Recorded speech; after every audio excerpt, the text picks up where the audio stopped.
Good morning, good afternoon, good evening, no matter what time of day it is for you. We appreciate you tuning in to this week's episode of the CVC Home Service Success Network, produced by and presented by CVC Success Group. We do this show every week, and our mission is to provide managers and owners of home service contracting businesses with ideas to take them to the next level. We have a special guest. I'm going to let Josh introduce him in a minute. I'm going to let Josh lead the interview today because he was the one that found this individual and had some ideas. And Josh thought it would be good to share these with us. So today, our subject matter is going to be recruiting and hiring. Still remains to be a big challenge out there. And trying to figure this out is one that drives a lot of people really up the wall. We see people that are just pulling their hair out, or like me, just don't even have any hair anymore. And Noah, you'll be like this one day, just so you be aware, it does happen. You'll be wearing glasses and all that stuff one day. But anyway, Josh, I'm going to turn this over to you. Let's introduce our guest and let's rock and roll today, okay? Yep. All right. So we have Doug Jones, or JJ as I know him.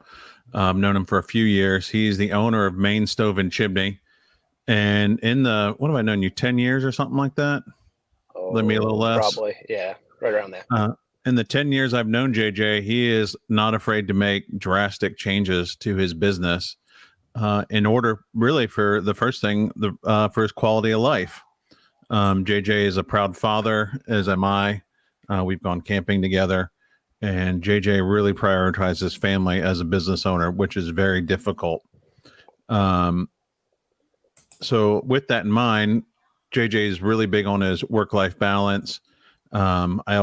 He's always spending time with his family doing things, and he's made some changes to his business recently that are really driving some results in the recruiting. And with that is a 4-day work week and a kind of a change in the wording for the Indeed ad about really appreciating his employees. Anybody that knows JJ is the guy that he's your quality, he's your top guy in Maine for custom work in Maine. And I like to say this phrase, you can either be made the standard or be the standard. And JJ is definitely the standard in Maine when it comes to quality chimney work in Maine. So I'm going to let him talk a little bit about what he's found with, offering a 4-day work week. So really, I took in probably about 6 months now with need to hire on, and just seeing everyone just not having good success with it, I really was hesitant to do it. So for about 6 months now, I've been combing Indeed. Basically, I've been combing them as I was looking for a job to see what stood out for ads. And honestly, I don't think I found one company that I would want to work for. The ads were nothing but demands. You're going to do this, you're going to do this, mandatory that. And I'm thinking, like, why would I want to work here? So probably beginning of March, I started putting together what I thought would be a great place to work and how that fit with our company. One thing that I saw on almost all the ads was mandatory overtime and mandatory on-call weekend work. It was rotating, but it was almost all the ads had that. And that's not how you're supposed to raise a family while you're working 70 hours a week. And I know for me, that's not anything I'm looking for. So I really combed through them. We did have one employee years ago that we took and had on a 4-day rotating schedule to work with his wife's schedule so they could have as much time together. And he had a foster child, so it really helped them. But yeah, we offered a 4-day rotating schedule. So the first week they're going to work Monday through Thursday. They'll have Friday, Saturday, Sunday, Monday off, and then they'll work Tuesday through Friday and have a 2-day week in the next week. So you have shared with me a few insights of the people that are really looking for that 4-day work week. What are some of the things they've told you? So we had that ad up for I want to say 6 days we ran the ad, and we had over 100 responses. There was about 28 of them that were just your just clicking apply. So we instantly got rid of those. And then we sent some questions back, just asking what people were looking for. The biggest thing people were looking for was work-life balance, a company that appreciates them, and there's room to grow. That was the big things that they were looking for. But we interviewed 6 or 7, and I would have hired every one of these candidates if I had room for them. We had only planned on hiring 1, but we hired 2, and I had a really hard time not hiring a third person because the quality of the candidates were there. Wow. So what are some of you also offered more paid time off in the first year than I've ever seen, especially in an ad. How much were you offering? So we shut down for the week of 4th of July. And then this year we're actually going to shut down the week of between Christmas and New Year's. And on top of that, they have 10 days of PTO to be used throughout the year. All right, so 4 weeks total, day one. Yep. Not even a well, probation. The PTO, they would have to, that's staggered out by hours worked. Okay. So you have a ratio of for every hour worked, you get whatever Correct. 10, hours Yes. worked. Okay. Do they have the opportunity to get more than 10 days, or is that 10 days is the max? I mean, let's see, we're offering 20 days total. Yeah. So that's pretty good. I mean, Yeah. something we could discuss. I don't know if it'd be paid or not, but we could discuss that in the future. No, that's definitely nice having here. It's 4th of July week right now. You're shut down. I take it, right? Correct. Yeah. We're camping for the week. Yeah. And it's nice spending time with the family this time. And I'm sure you guys went and saw fireworks last night. 2 nights ago, they had the Yeah, fireworks 2 up nights here. ago. So a couple questions about setting up the 4-day work week. How do you handle days like, are you going to give off like Memorial Day, Labor Day? How's that going to work? As far as the schedule, are they going to have to work? No, they'll still have their 6 days, 5 or 6 days. I'm not sure exactly what we had in that ad. Okay, so that's the major holidays off. Oh, so then you have more than that for holidays. Yeah, so it'll be 26 days. Yeah, 26 25 days. or 26. Wow, that's an incredible amount of time off. But the quality of the candidates I had come through, I mean, that right there is paid for itself. Yeah, no, you can't grow. Usually you need 3 things to grow, and good employees is one of the 3 things. Correct. Yeah, because we're already booked out through January for service and installations. Yeah. I know you hold the bar so high. You had to recently let someone go. That was a family. Do you want to talk about that? So basically, I'd been offering growth and pay increase for the last 4 years, and they just weren't interested in that. They wanted the money without the growth, and I just realized that I can't grow a company with a key employee that doesn't want to be better. Yeah. So we talked, and it was basically we were at a button heads. I mean, he wanted more money. I'm willing to give more money, but if you do the work, and that wasn't there. Yep. No, you told me the kiss of death statement was, "I know it all." Yeah, and that was the big thing. Yeah. All right. I think you kind of answered all my questions. That's a very generous policy. I know some companies will work around holidays like that on a 4-day work week. If it's Memorial Day, they'll just work Tuesday through Friday. Yeah, so I wanted to keep them on a consistent schedule so that they can plan their life around it. Yeah. And it's less work for the office too. I mean, if they're on a consistent schedule, absolutely, the office can book things out. Yeah. Doug, easily. Can I step in and ask you a question real quick? Yes. Yeah. So when you're giving all this, pay time off, I would, from an outsider perspective, that sounds amazing. And it sounds like you're going to have very happy employees who really want to put in the extra work while they're working because they are so grateful for the things that you were giving them as an employer. Do you see that reflected in the employees compared to before you guys started doing this to now for the newer hires who are coming in, knowing that they are going to be getting this time off? So I've never interviewed such high level candidates. I mean, typically when we do an interview, it'd be 15, 20 minutes in the past. The longest interview was like 2.5 hours that we did. So you're almost seeing they were all well over an hour. Yeah, so you're almost seeing that attraction from the quality workforce come in. You're seeing that reflected before they're even actually hired. You're seeing those people coming to the job just because of the things you're offering. Correct. Beforehand. Okay.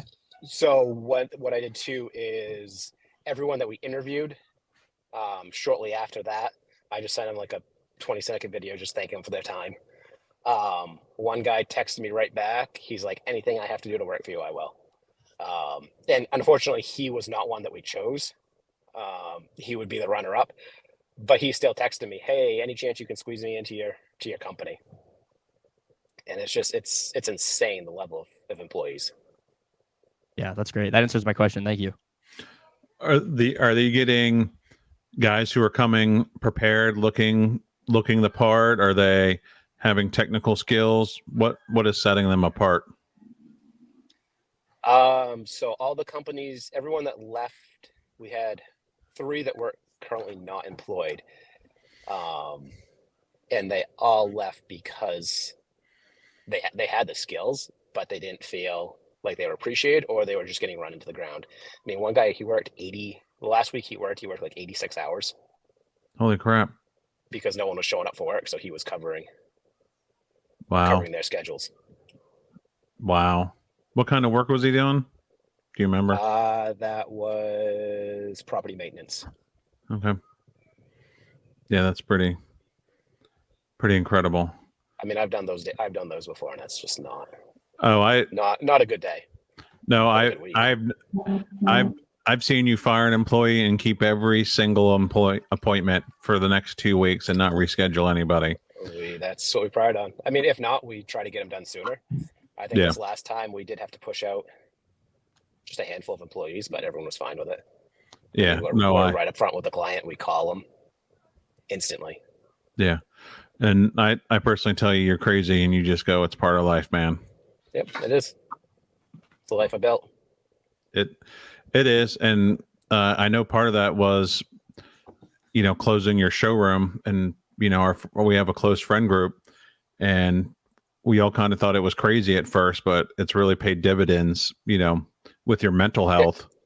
That too. I mean, we closed the showroom. Granted, it was like 2 weeks before COVID hit. Yeah. You could have made some extra money. I don't know. I mean, we've sold more than we ever have. I mean, without the showroom just doing the little bit we want to do, I would say want to do what we're really going after. I mean, our annual sales are up at like $250,000 a year. Yeah, every year since then, right? Not every year, just consistently 250, 300. Yeah. What I'm really focusing on is the bottom line, though, during that. Josh, I have a question for JJ. So, JJ, the thing that's hitting me on this 4-day work week, 10 hours a day, how are you going to deal with this once the days get much shorter and darkness starts coming on? If you're like other places in the Northeast, sometimes it gets dark 4:30, 4 o'clock in the afternoon.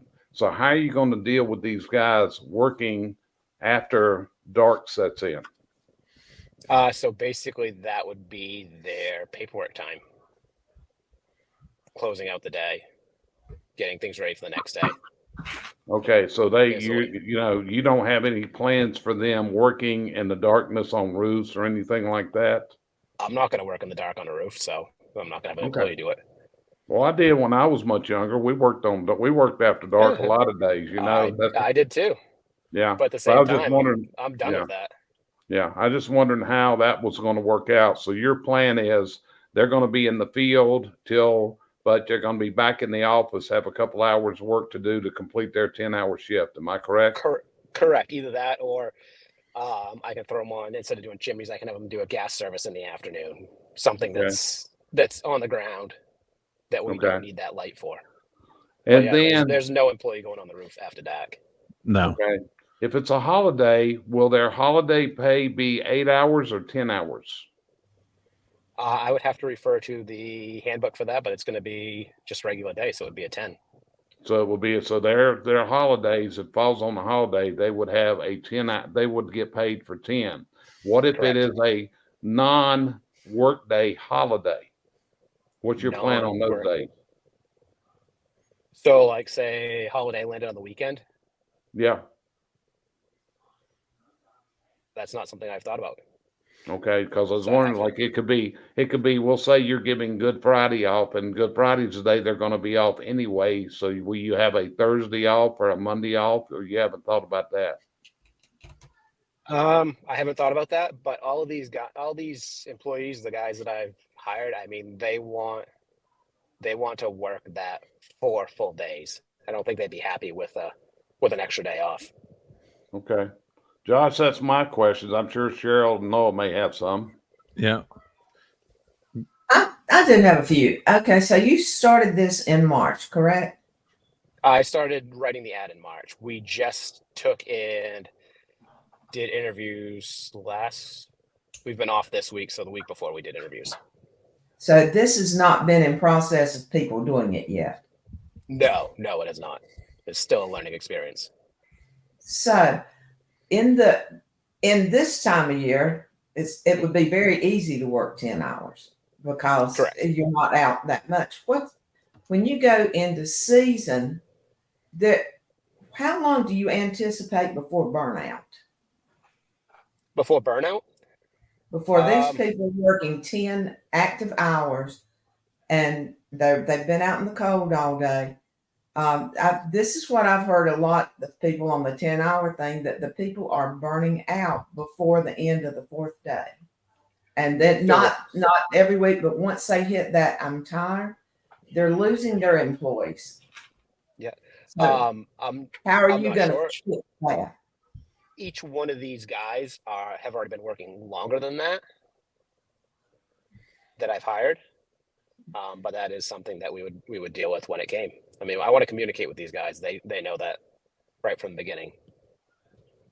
Okay, because they know it's a learning experience too. So yeah, and it's going to be a learning curve. But the thing is the bad part about the situation, if it goes that route, these people are people that you're going to need for that part of the season. And if they leave, you've already trained them during these coming months.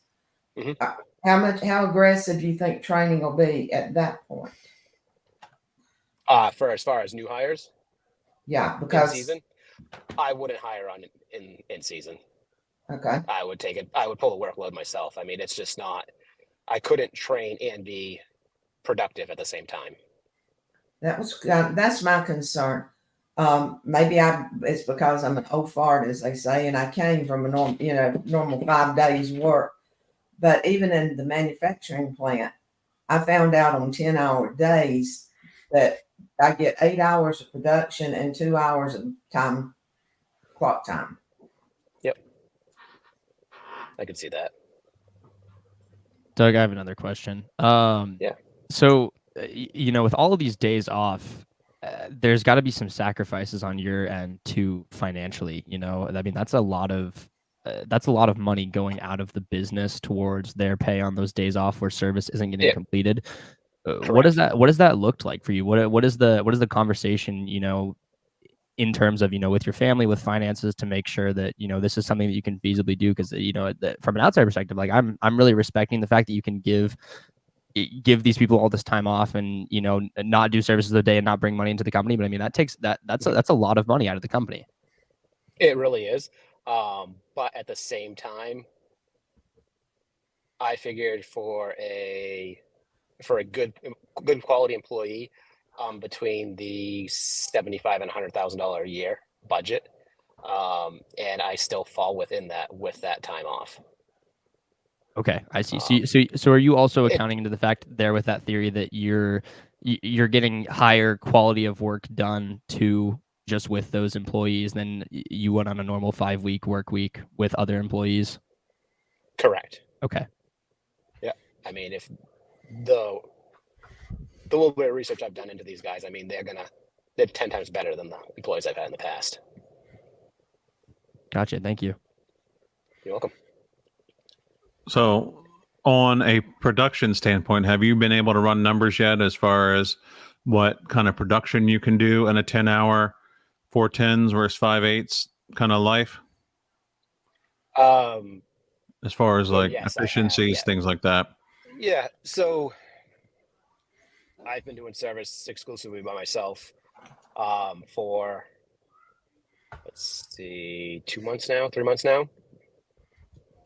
And I've really honed down some processes in that and seeing where the schedule lands. So we do a lot of gas and pellet service. And one of these guys right now, and then I'm hoping to hire another one in August. They'll just be doing exclusively gas and pellet service. So doing that, I mean, 4 calls a day going right through there from them leaving from their house in the morning, getting to that first job at 7:30. Doing 5 calls a day puts them out between 4:30 and 5 o'clock at the end of the day. Yeah. So So, that- you're maintaining the same number of services, if not? I'm going to add a service to it for a day for them. Yeah. So if I was doing 5 days a week, I'd have them do 4 calls a day. Yeah. Where they're doing 4 days a week, they're going to do 5 calls a day. But the other thing I figured out on that is savings in gas too, vehicle wear and tear, because they're not going to be driving that service truck that extra day. Yeah. There's a lot of savings. There's savings in the office. There's savings on your mental health that your phone's not going to ring. Correct. That's just that extra day of peace, knowing, hey, I'm going to be able to go in and do the office stuff, which I know you hate doing, which is why it took months to write that ad. It did. That brings up another question, Josh, if you don't mind, JJ. Okay, you're on a 4-day work week. Is your office staff going to be on a 4-day work week also? And if so, who's going to be doing phone service on the 5th? So the office works Monday through Thursday, 8 to 4, and then she works a half day on Friday. Okay. That's the schedule that she wants. But the office phone's ringing right through my cell phone, so if there was something that came up, we can address it.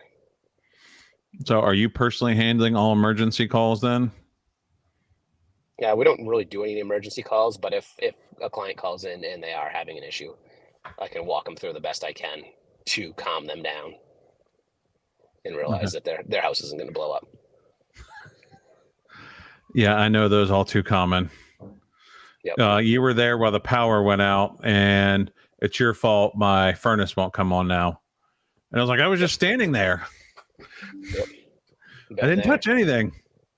I've Yep. gotten those and had to drive 2 hours to flip her furnace on that I was literally standing Yep. there and not in the room or anything. Yep. So from there, have you also, I mean, from the mental health benefits, then like you said, there's already less truck wear and tear maintenance. There's less downtime, right? Because there's less lunches, less breaks. I mean, just from that standpoint, that's at least 50 less lunches that are, breaking up production. That adds that adds a lot to it. I honestly think, and what we do too for lunches, since you just brought that up, so we give them the option they can either take off for lunch or they can schedule their lunch between jobs. And both the 2 guys we hired chose to eat their lunch while driving to the jobs. yeah, did that for years, eating a mini turkey sandwich that fell on the floorboards. Yep. Yeah. Had many of those. Yep. I was just trying to think, is there any other efficiencies that you can think of besides just like less downtime, are they coming to the office, or you're just going to do all tablet dispatch? Everything's done through tablets. Okay. We don't really have a physical office. We have a warehouse that we need to expand. But the only time they'll go there is if they need parts. Okay.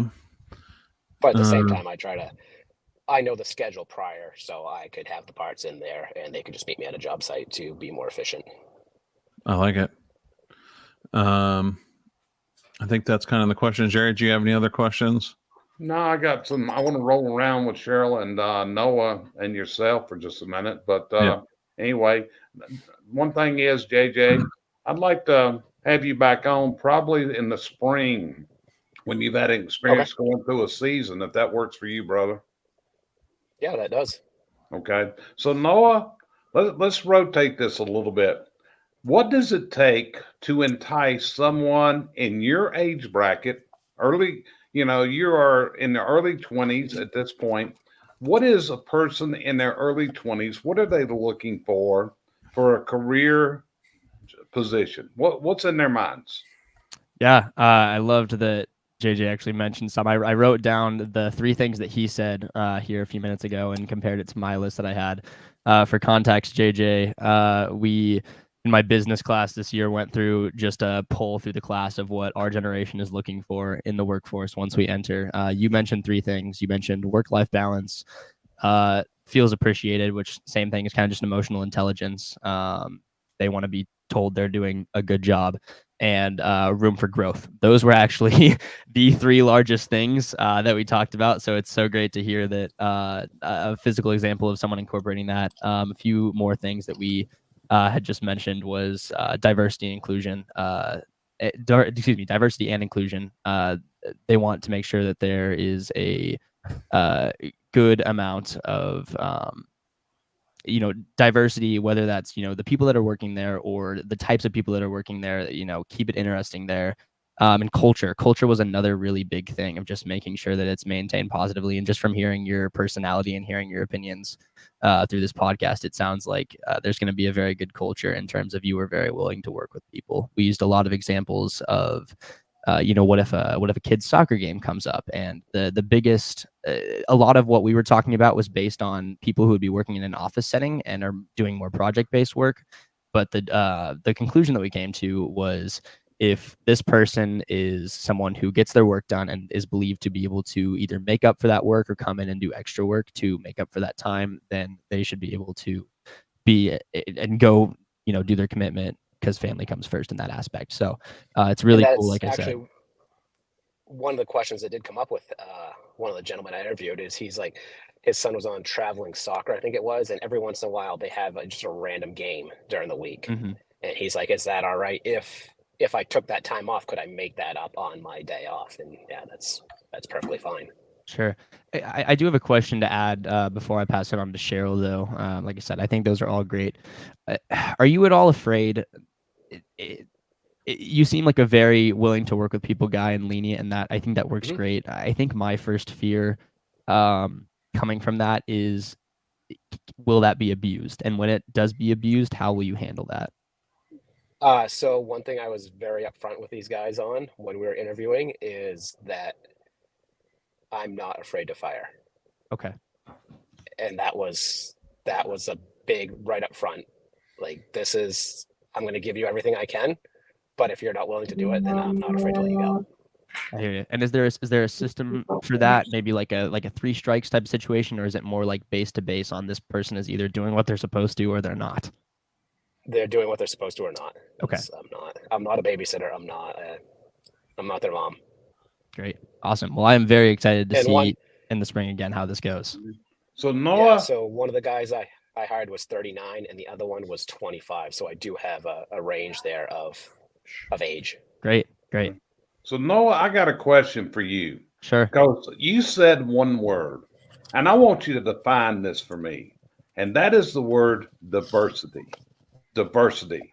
Yes. Tell me what you mean by diversity, because images come to my mind as you say that. So tell me what you mean by diversity. Sure. I think there's 2 types of diversity, as I mentioned a little bit. Diversity, you have just strictly people, right? People and backgrounds.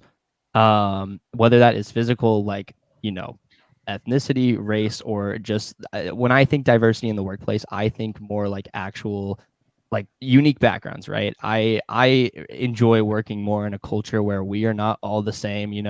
If we have all of the same interests, we're probably going to work pretty well together and get our projects done, but it's not going to be an interesting place to work where we can really build off of each other and create new ideas, because we're having all of the same ideas, right? So I think it's interesting too with his, he has diversity in his age range of who his 2 employees are going to be, and that's going to provide different aspects of how they view life and how they view situations. And I think that's going to be very interesting to hear about, the different times of like what reasons they're taking off for this PTO, or, how they're handling their work. So.